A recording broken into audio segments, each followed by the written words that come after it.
students. So till previous class we have learned about face centered unit cells and body centered unit cell. Let us see the other one. End centered unit cell. Let us see what happens in this. So this is very much clear to you कि corners पे तो present होंगे ही होंगे. So we can write in this type of unit cell, atoms are present at the corners as well as at the center of any two opposite faces of the unit cell. मतलब देखो ये FCC जैसा नहीं है. FCC में there were atom on each face. All the 6 faces were having atoms. यहाँ क्या है कि कोई भी 2 select कर लो. If you want to select the higher one and the lower one, you can select that. एक atom यहाँ होंगे present. If you want to select the side ones, you can select that. If you want to select the front one and the back one, you can select that also. So any opposite 2 faces can be selected. Let us see with the help of diagram.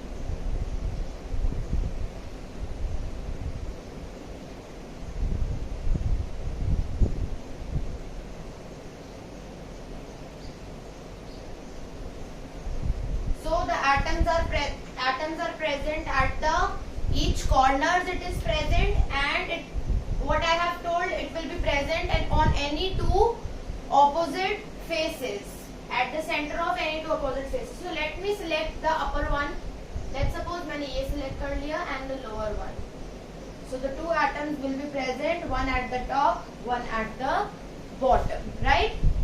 So this was about our 3 types of 3 centered unit cells. Now let us proceed. You can pause the video in between and you can make the notes. Now let us see a very important topic. 7 types of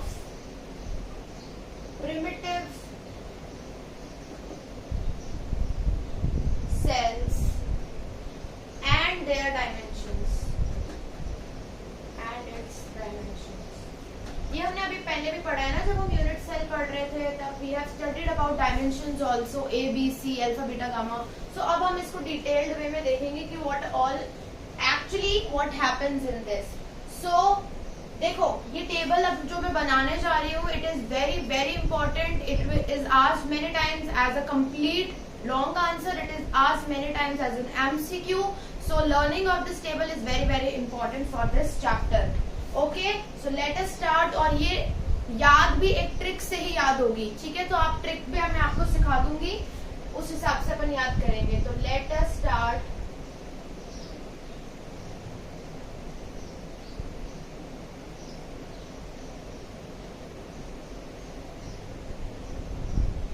Okay, so this is the trick firstly, then let me write down.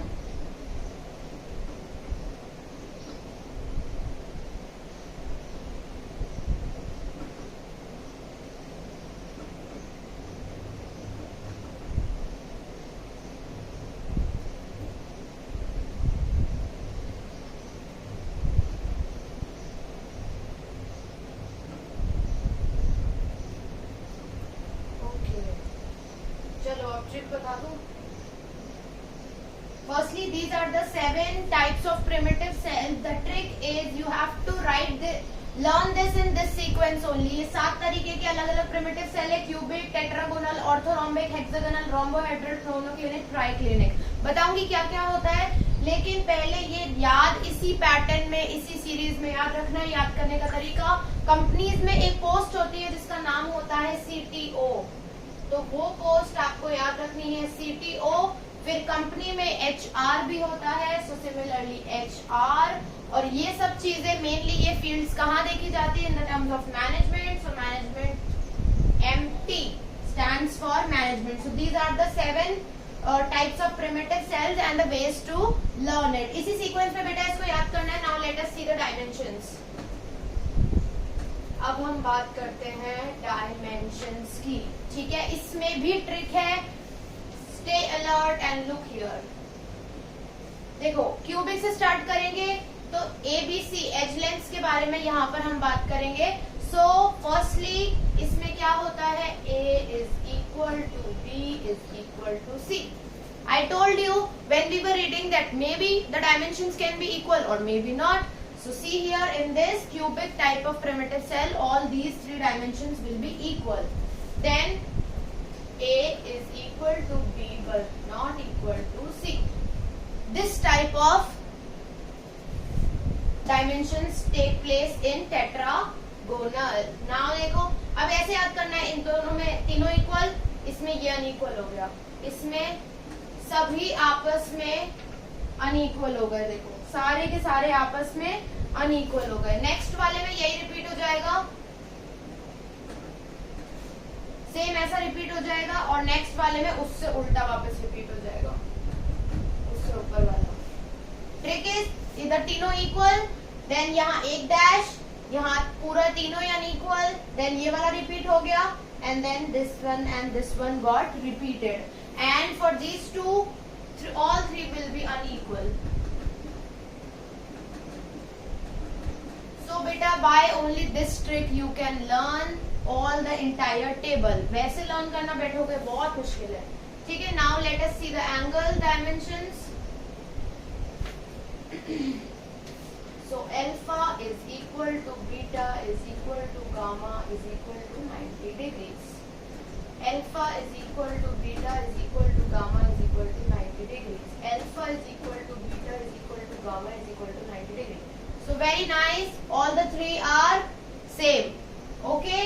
Now there are changes. Alpha is equal to beta is equal to 90, but your gamma will be, in the case of hexagonal, gamma will be 120 degrees. Gamma क्या होगा, 120 degrees. Now in case of rhombohedral थोड़ा सा change, alpha बराबर होगा beta के, बराबर होगा gamma के, मतलब तीनों इक्वल होंगे, but these will not be equal to 90 degrees. ठीक है, अब देखो ट्रिक, ये वापस रिपीट हो जाएगा, यही वाला थोड़ा सा वेरिएशन के साथ में। इसमें alpha will not be equal to beta is equal to 90 degree, नहीं यहाँ इक्वल है, alpha is equal to beta is equal to 90 degree, but gamma will not be equal to 120 degrees. ठीक है, now let us proceed. In case of triclinic क्या होगा, triclinic में तीनों ही alpha will not be equal to beta will not be equal to gamma will not be equal to 90 degrees. Right? So this is the case, and this is the only way by which you can learn. There is no other way by which you can learn this table, and this table is very, very important. Write it down.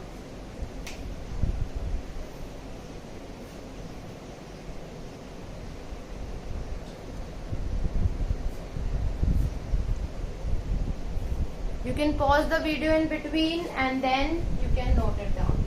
Let us proceed. ठीक है, ये याद कर लेना है, अच्छे से याद होना चाहिए ये टॉपिक आपको। This table given on page number 12 of your NCERT textbook. चलो आगे चलते हैं, ये हमने बहुत मेजर प्रोपोर्शन अपना कवर कर लिया है। Let us proceed. Next important topic, number of atoms in unit cell. हम बात तो कर रहे थे, एटम्स होते हैं कॉर्नर पे होते हैं, बॉडी के सेंटर पे होते हैं, फेसेस पे होते हैं, ऑपोजिट फेसेस पे होते हैं, बट कितने होते हैं, ठीक है, लेट अस सी। सो आपका जो सबसे बेसिक प्रिमिटिव यूनिट सेल है, basic primitive unit cell what was that, जिसमें सिर्फ कॉर्नर्स पे प्रेजेंट थे,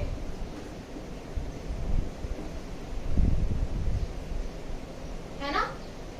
This was our basic where only the atom were present at the four corners. यहाँ four corners पे सिर्फ present है atom. So इसका contribution क्या होता है, तो बेटा देखो अपनी imaginative skills बढ़ाओ। देखो अगर मैं इसका पूरा एक लैटिस बनाऊंगी, लेट्स सपोज मैंने इसका लैटिस बनाया, मतलब इसके पीछे भी एक ऐसा यूनिट सेल, इधर भी, फ्रंट में भी, इधर भी, एक पूरा क्लस्टर जब मैं ऐसे यूनिट सेल्स का बनाऊंगी, तो व्हाट आई विल ऑब्जर्व कि ये जो एक पर्टिकुलर यूनिट सेल एटम है वो इन टोटल 8 एटम्स शेयर कर रहे हैं। इसका थोड़ा पार्ट, लेट्स सपोज 1/8 पार्ट इसका इस यूनिट सेल ने शेयर कर लिया। अब यहाँ से भी तो देखो एक और यूनिट सेल आगे बनने को तैयार है, ठीक है, फिर देखो यहाँ से भी बनने को तैयार है, तो ये पॉइंट इसमें भी आ रहा है, इसमें भी आ रहा है, इसमें भी आ रहा है, पीछे वालों में भी आएगा। तो इन टोटल ये एक पॉइंट की अगर हम बात करते हैं तो ये 8 एटम्स के द्वारा शेयर होगा। 8 एटम इस पर्टिकुलर एटम को शेयर करेंगे। तो इसका कंट्रीब्यूशन अगर हम देखते हैं तो इसका कंट्रीब्यूशन तो 1/8 ही हो गया ना। अगर ये 8 एटम्स में शेयर हो रहा है, सब 8 लोग इसको बांट के खा रहे हैं, तो एक को कितना मिलेगा 1/8, बट ऑब्वियस। सो इसका कंट्रीब्यूशन अगर हम एक यूनिट सेल में देखते हैं तो एटम कंट्रीब्यूशन विल बी 1/8। ऐसा नहीं कि I am talking about particular this only, about all. If you take this also then only then also कि पूरा ये क्रिस्टल लैटिस इस तरीके से बना हुआ है कि ये 8 में शेयर होगा। ओके, सो एटम कंट्रीब्यूशन एक में 1/8। So total number of atoms will be कि इसमें कितने एटम्स हुए, इसका 1/8 पार्ट, इसका 1/8, इसका 1/8, इसका 1/8, कितना बनेगा 8, कॉर्नर्स 8 है ना, 8 into 1/8, how many, only 1 atom. मतलब एक unit cell, primitive unit cell, primitive cubic unit cell सिर्फ एक एटम कंट्रीब्यूट कर पाता है। Let us talk about the next one, body centred. Body centred unit cell पढ़ा था, जो atoms were present at the corners and at the centre of the body, right? Very good, you remember it now. Let us make it.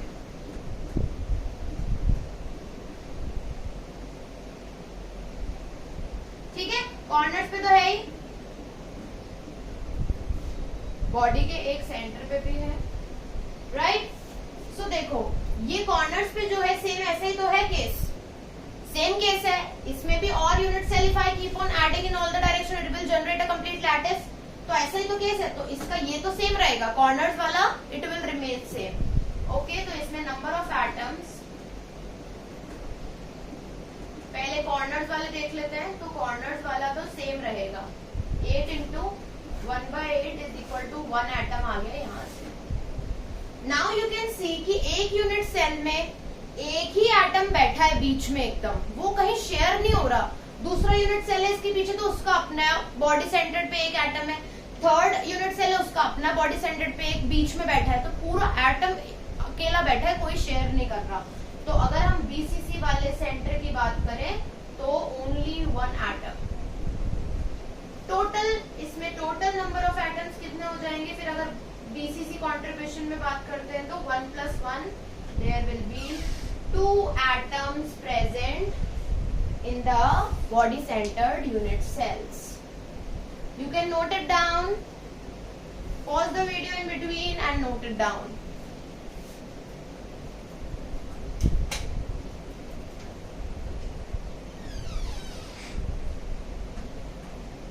Let us see face centered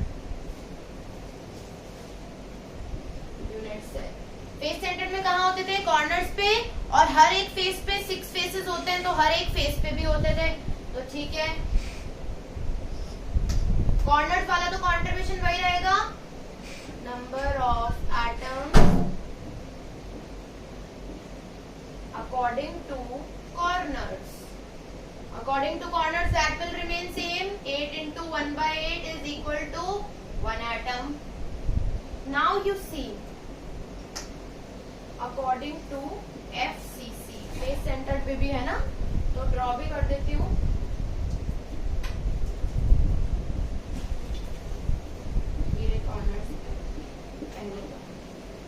then हर एक face के centre पे,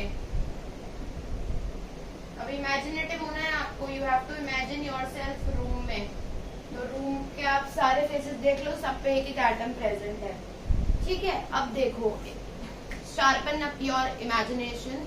let us suppose ये आप जिस room में बैठे हो उसके 6 फेसेस हैं, उसके ऊपर भी एक रूम है, क्योंकि ये तो एक ही यूनिट सेल है ना आपका रूम, तो उसके ऊपर भी सेम ऐसे ही यूनिट सेल है। तो ये वाला जो इस फेस पे, अपर फेस पे जो एटम है एफसीसी वाला, वो क्या अकेला थोड़ी बैठा होगा जैसे बीसीसी में बैठा था, वो शेयर हो रहा होगा ऊपर वाली रूम के साथ भी, आधा आधा। इधर वाला अगर एक और यूनिट सेल जुड़ा हो तो आधा इधर है और आधा इधर है, इधर एक और यूनिट सेल हो तो आधा इधर का आधा उधर का, तो 1/2 कॉन्ट्रीब्यूशन हो रहा है, ठीक है। तो अकॉर्डिंग टू एफसीसी कॉन्ट्रीब्यूशन कितना हो रहा है, 6 फेसेस है एंड 1/2 कॉन्ट्रीब्यूशन होता है, आधा ही कॉन्ट्रीब्यूशन वो करता है। तो what it will be, 3 atoms. So in total FCC में टोटल एटम्स कितने हो गए, 1 + 3 = 4 atoms. Okay, I hope this is very well understood to you, and thank you so much for attending this session. I will see you in the next lecture.